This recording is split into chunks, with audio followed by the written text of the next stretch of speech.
Subscribe ಆಗಿ ನಮ್ಮ ಚಾನಲ್ಗೆ. ಹೊಸ ವಿಡಿಯೋಸ್ಗಾಗಿ ಬೆಲ್ ಐಕಾನ್ ಅನ್ನು ಕ್ಲಿಕ್ ಮಾಡಿ. ಹಾಯ್ ಫ್ರೆಂಡ್ಸ್, ಎಲ್ಲರಿಗೂ ನಮಸ್ಕಾರ. ಲಕ್ಷ್ಮಿ ಪಾಕಶಾಲೆ ಕಾರ್ಯಕ್ರಮಕ್ಕೆ ಸ್ವಾಗತ. ಇವತ್ತಿನ ದಿನ ನಾನು ಮನೆಯಲ್ಲೇ ನಾವು ರೊಟ್ಟಿಗಾಗಲಿ, ಚಪಾತಿಗಾಗಲಿ, ಪರೋಟೋ ಜೊತೆ ಮತ್ತು ರೈಸ್ ಜೊತೆಗೆಲ್ಲ ರುಚಿಕರವಾದಂತಹ ಎಗ್ ಕರಿ ಮಾಡ್ಕೊಳ್ಳೋದು ಯಾವ ರೀತಿ ಅಂತ ತೋರಿಸ್ತಾ ಇದ್ದೀನಿ. ತುಂಬ ಜನರಿಗೆ ರುಚಿಕರವಾದಂತಹ ಎಗ್ ಕರಿ ತಿನ್ನಬೇಕಂತ ಆಸೆ ಇರುತ್ತೆ, ಬಟ್ ಮಾಡೋದು ಗೊತ್ತಿರಲ್ಲ. ಅಂಥವ್ರಿಗೋಸ್ಕರ ಈ ರೆಸಿಪಿ ಮಾಡ್ತಾ ಇದ್ದೀನಿ ಇಲ್ಲಿ ನಾನು.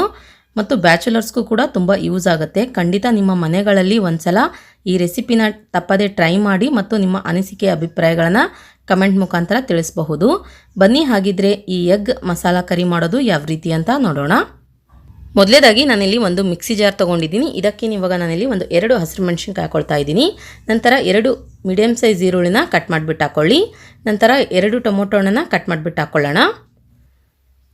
ನಂತರ ಒಂದು ಸ್ವಲ್ಪ ಪುದೀನ ಸೊಪ್ಪನ್ನು ಕ್ಲೀನಾಗಿ ವಾಶ್ ಮಾಡಿಬಿಟ್ಟು ಹಾಕ್ಕೊಳ್ಳಿ.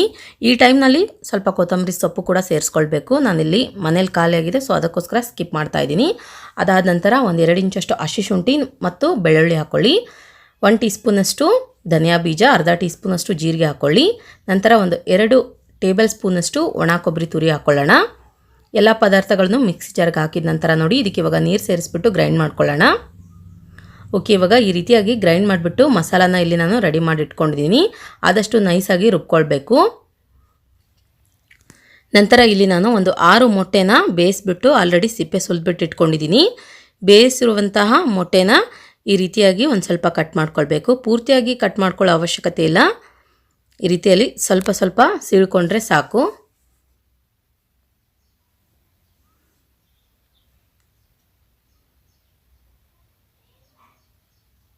ನಂತರ ಇದಕ್ಕೆ ಇವಾಗ ಒಂದು ಸ್ವಲ್ಪ ಮಸಾಲ ಕೋಟಿಂಗ್ ಮಾಡ್ಕೊಳ್ಳೋಣ. 1 ಚಿಟಿಕೆಯಷ್ಟು ಅಚ್ಚ ಖಾರದ ಪುಡಿ ಹಾಕ್ಕೊಳ್ಳಿ.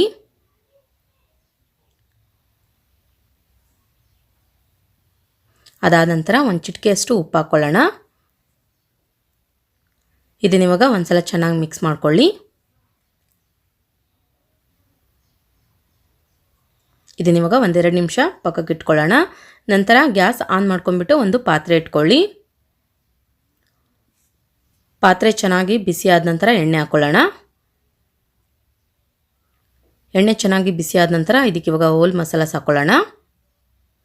1 ಪಲಾವ್ ಎಲೆ ಹಾಕ್ಕೊಳ್ಳಿ. ನಂತರ ಒಂದು 4ರಿಂದ 5 ಲವಂಗ, 1 ಏಲಕ್ಕಿ, ಒಂದು ಸ್ವಲ್ಪ ಚಕ್ಕೆ ಹಾಕ್ಕೊಳ್ಳೋಣ. ಅದಾದ ನಂತರ ಅರ್ಧ ಟೀ ಸ್ಪೂನಷ್ಟು ಸೋಂಪು. ಎಲ್ಲ ಮಸಾಲನೂ ಸ್ವಲ್ಪ ರೆಡಿಶ್ ಆದ ನಂತರ ನೋಡಿ, ಗ್ಯಾಸ್ ಫ್ಲೇಮ್ ಕಡಿಮೆ ಮಾಡ್ಕೊಂಡ್ಬಿಟ್ಟು ಇದಕ್ಕೆ ಇವಾಗ ಒಂದು ಮೀಡಿಯಮ್ ಸೈಜ್ ಈರುಳ್ಳಿನ ಸಣ್ಣದಾಗಿ ಹೆಚ್ಚಿಬಿಟ್ಟು ಹಾಕ್ಕೊಳ್ಳೋಣ. ಈರುಳ್ಳಿ ಹಾಕಿದ ನಂತರ ನೋಡಿ, ಒಂದು ಸ್ವಲ್ಪ ರೆಡಿಶ್ ಆಗೋವರೆಗೂ ಚೆನ್ನಾಗಿ ಫ್ರೈ ಮಾಡ್ಕೊಳ್ಬೇಕು.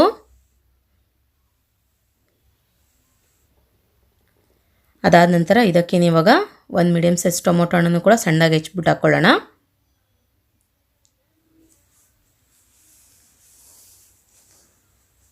ಈರುಳ್ಳಿ ಮತ್ತು ಟೊಮೊಟೊ ಹಣ್ಣು ಸ್ವಲ್ಪ ಸ್ಮೂತ್ ಆದ ನಂತರ ಇದಕ್ಕೆ ಇವಾಗ ಮೊದಲೇ ನಾವು ಗ್ರೈಂಡ್ ಮಾಡಿದಂತಹ ಮಸಾಲ ಹಾಕ್ಕೊಳ್ಳೋಣ. ಮಸಾಲ ಹಾಕಿದ ನಂತರ ನೋಡಿ, ಇದನ್ನ ಇವಾಗ ಒಂದ್ಸಲ ಚೆನ್ನಾಗಿ ಮಿಕ್ಸ್ ಮಾಡ್ಕೊಳ್ಳಿ.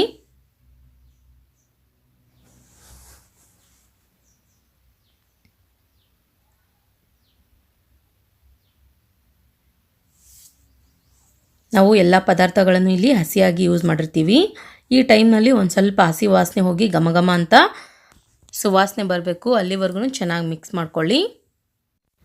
ನಂತರ ಇದಕ್ಕೆ ಇವಾಗ ಮಸಾಲ ಸೇರಿಸ್ಕೊಳ್ಳೋಣ. 1 ಚಿಟಿಕೆಯಷ್ಟು ಅರಿಶಿಣ ಪುಡಿ ಹಾಕ್ಕೊಳ್ಳಿ.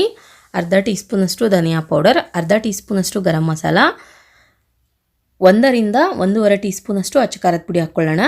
ಖಾರ ನೋಡ್ಕೊಂಡು ಹಾಕ್ಕೊಳ್ಳಿ, ಯಾಕಂದರೆ ನಾವು ಮಿಕ್ಸಿ ಜಾರ್ಗೆ ಹಾಕುವಾಗ ಮೆಣಸಿನ್ಕಾಯಿ ಕೂಡ ಯೂಸ್ ಮಾಡಿರ್ತೀವಿ.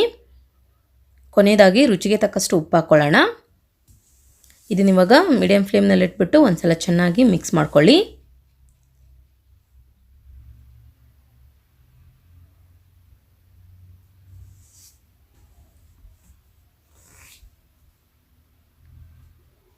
ನೋಡಿ, ಇವಾಗ ಮಸಾಲ ಇಲ್ಲಿ ಚೆನ್ನಾಗಿ ಕುದಿ ಬರ್ತಾ ಇದೆ.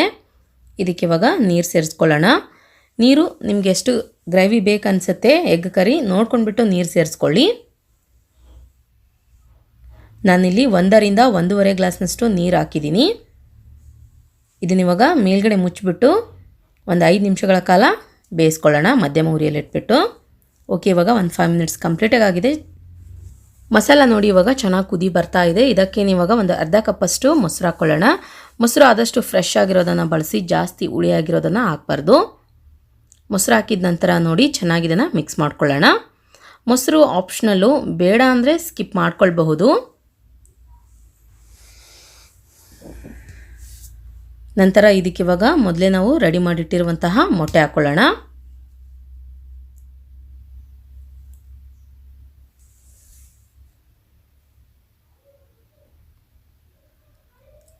ಮೊಟ್ಟೆ ಹಾಕಿದ ನಂತರ ನೋಡಿ ಇದನ್ನ ಇವಾಗ ಒಂದ್ಸಲ ಚೆನ್ನಾಗಿ ಮಿಕ್ಸ್ ಮಾಡ್ಕೊಳ್ಳಿ.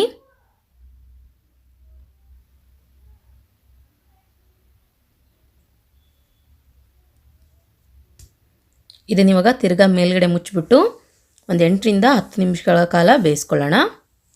ಓಕೆ, ಇವಾಗ ಒಂದು 10 ಮಿನಿಟ್ಸ್ ಕಂಪ್ಲೀಟಾಗಿ ಆಗಿದೆ, ಚೆಕ್ ಮಾಡ್ಕೊಳ್ಳೋಣ. ವಾವ್, ನೋಡಿ ಫ್ರೆಂಡ್ಸ್, ಇವಾಗ ರುಚಿಕರವಾದಂತಹ ಮಸಾಲ ಎಗ್ ಕರಿ ಇಲ್ಲಿ ರೆಡಿಯಾಗಿದೆ. ಖಂಡಿತ ನೀವು ಕೂಡ ತಪ್ಪದೇ ಈ ರೆಸಿಪಿನ ಒಂದ್ಸಲ ಟ್ರೈ ಮಾಡಿ ಅಂತ ಹೇಳ್ತಾ, ನೋಡಿದ್ರಲ್ಲ ಯಾವ ರೀತಿಯಾಗಿ ನಾವು ಮನೆಯಲ್ಲೇ ಸುಲಭವಾಗಿ ರುಚಿಕರವಾದಂತಹ ಎಗ್ ಕರಿ ಹೇಗೆ ಮಾಡ್ಕೊಳ್ಳೋದಂತ. ನಾನು ಮಾಡಿರೋ ಈ ರೆಸಿಪಿ ನಿಮಗೆ ಇಷ್ಟ ಆಗಿದ್ರೆ ಪ್ಲೀಸ್ ಲೈಕ್ ಮಾಡಿ, ಶೇರ್ ಮಾಡಿ, ಕಮೆಂಟ್ ಮಾಡಿ. ಇನ್ನಷ್ಟು ಈ ರೆಸಿಪೀಸ್ಗಾಗಿ ನಮ್ಮ ಲಕ್ಷ್ಮೀ ಪಾಕಶಾಲೆ ಚಾನಲ್ಗೆ ಸಬ್ಸ್ಕ್ರೈಬ್ ಆಗೋದು ಮಾತ್ರ ಮರಿಬಾರ್ದು. ಮತ್ತೆ ಒಂದು ಇಂಟ್ರೆಸ್ಟಿಂಗ್ ರೆಸಿಪಿ ಒಂದಿಗೆ ಬರ್ತೀನಿ ಮುಂದಿನ ಸಂಚಿಕೆಯಲ್ಲಿ. Keep watching. Thank you. Bye.